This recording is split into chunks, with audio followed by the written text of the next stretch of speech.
Guys, Tammy Slaton is flying on an airplane! Ready to get this show on the road? Family vacation! I will be hitting 2 major goals on this trip. First flight. First time going to the beach. I love the faces she's always making. Are you as happy to see that as I am? This is a huge achievement for Tammy. Look at that beautiful face. That's exactly the face I make whenever the plane goes bump. All you fat activists out there who demand bigger airplane seats, you can lose weight and actually fit in a regular airplane seat. It's crazy, I know. Tammy Slaton is the perfect example that you just have to quit whining and get your ass off the couch. If you stop complaining, if you start moving, if you start eating healthily, if you start eating a lot less than what you are, and you have to eat a lot at 500 pounds, let's face it, there is no genetics that blows you up to 500 pounds. There might be genetics or medication that blow you up to 200, 250 maybe, but unless you can show me pictures of your great-grandparents from 60, 70, 100 years ago being 500 pounds, it is not genetics. Genetics don't change that fast. Eating habits do. The availability of food in a country does. And our living habits did. We sit a lot more, we move a lot less, and we have a lot more food than we did 50, 60, 70 years ago. That's just a fact. It's your lifestyle. Period. And even if everybody in your family is fat, it's not genetics either.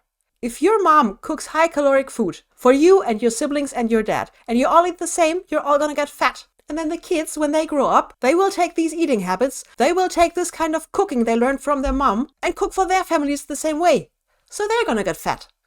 That's not genetics. That's a series of unfortunate events. Break that family habit. And then you and your family might actually be able to go on vacation on an airplane. Hell to the yeah, baby! I have a sand turtle. Well, that goes on my list of things I wish I'd never seen. How does that happen? Ladies, have you ever had this happen?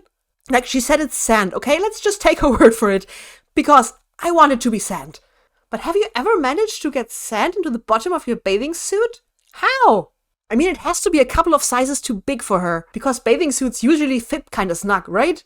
There should be no sand getting in there anyhow, any way, any shape or form. It's virtually impossible for sand to get in there. Maybe it's not sand after all. I've never been to the beach. I've always been too big to make it that far. There's nothing like seeing it in person. Ah, look at her bingo wings flapping in the wind. I'm happy for Tammy, I genuinely am. She has shrunk significantly. I can imagine all this loose skin must be highly uncomfortable. Although I'm not quite sure she's ready for skin removal surgery just yet, because she still has a lot of body fat. Although I do imagine it to tickle when the wind flaps your wings. When our trainee at work has to go to the bathroom, he has to walk past my desk. And whenever he passes me, he jiggles my bingo wings. He thinks he's being funny. I think he's getting fired soon. Tammy seems to be really enjoying herself there. But what about Caleb? Does she miss him at all? When she first left the facility and he had to stay, they both seemed pretty sad. But currently it seems she has forgotten all about him. So let's see how Caleb's doing. How's it been without Tammy? You miss her? I ain't gonna lie, it's rough. My emotional eating is spiraling out of control. Emotional eating is hard, especially when it got you to that size. People don't realize that food can be an addiction. Binge eating disorder is a real eating disorder. And it kills, just like anorexia kills on the other end of the spectrum. Would he have continued to eat like that if Tammy had still been around? I'm not blaming Tammy for Caleb's death, just to make that clear. You are not responsible for what other people do to themselves, okay? If somebody tells you, oh, I'm gonna kill myself if you leave me.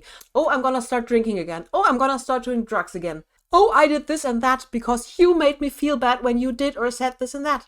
No, they are grown adults. You are responsible for your actions. They are responsible for their reactions to your actions, okay? Caleb started emotional eating because this is his coping mechanism. Tammy didn't bring this on him. He had this problem way before he met her. I know this was his go-to strategy, but he could still have decided otherwise. Even when you're an addict and you feel you have no choice, you do have a choice. It's hard.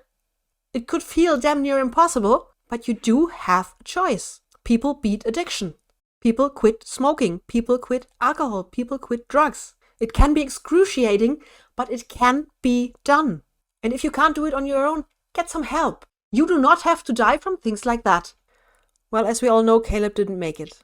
Despite the facility, despite getting help, not sure if it's because he relapsed or if it was too late for him anyway, Maybe all these years had already taken too big of a toll on his body? Anyways, it's a sad story, and please, get help as soon as you can. Put away your foolish pride, it's nothing to be ashamed of, okay? You do not have to pretend you're okay at this size. Anyways, like, comment, subscribe, yada yada yada, please and thank you.